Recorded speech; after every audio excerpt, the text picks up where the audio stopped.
The wounds of the winter. The park was now getting empty in early evening, even before the clock showed 7. The winter had already come to our city. The days were now getting shorter. The evenings were preponed and the mornings postponed. The trees had started shedding leaves and the green city was turning out to be naked. When were the spring coming, the flora-fauna going to have new lease of life? The twinkling stars in the sky were getting dimmer, so was the lonely moon among them. Like me, missed in solitude even in a typical crowd inside this park. This way, the moon had an intimacy with me. The concrete bench was slowly getting chiller and chiller. The nearby light posts which had been standing like the watchman were now appearing hazier. The droplets of evening dew were falling from the sky. It's early December.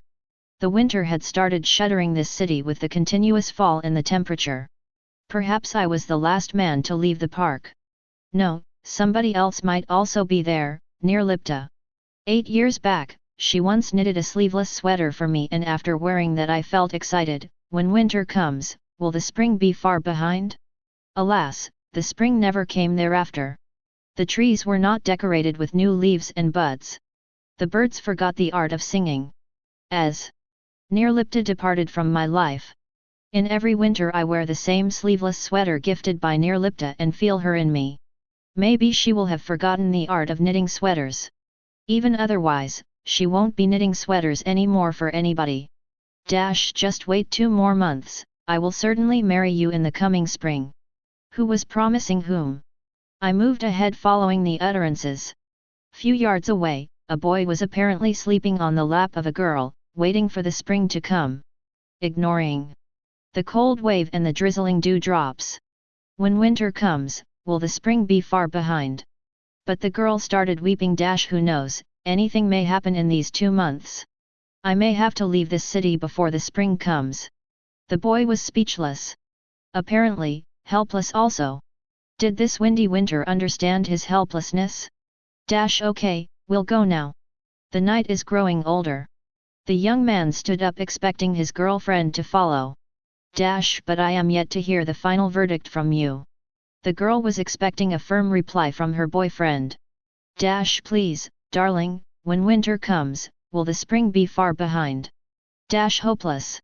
Nobody waits for the spring to come.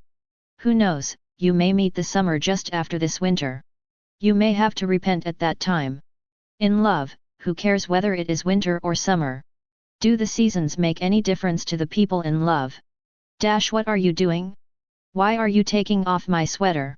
Despite the resistance from the boy, I took off the sweater from his body and warned him. Young man, winter never comes in love and nobody has to wait for the spring. In love, there is only one season, i.e. spring. But my sweater. The poor boy was still unable to understand my words. He was making his best efforts to snatch his sweater from me. I pushed him back and started running away. The young man was shouting behind, "Watchman! Watchman! Here's a thief! Thief!" What happened, sir? Where is the thief? Why did you take off your sweater? It's too cold today. Don't you feel the chill? The watchman rushed towards me. Oh, all right. I had my sweater in my hand. My whole body was sweating profusely. The heartbeats have been faster. But where are the paramours? And the young man's wait for the spring? It's already 9 o'clock, sir. Let's go. I have to close the gate now. What, if I disobey the watchman's instructions? He would sense a mad in me and kicked me out from the park. Nirlipta. After you depart from my life, I get wounded in every winter and lose the patience to wait for the spring. Winter comes and goes every year. But after the months of winter, the spring never comes. Rather the summer comes soon after. The sweet spring disappeared with your departure.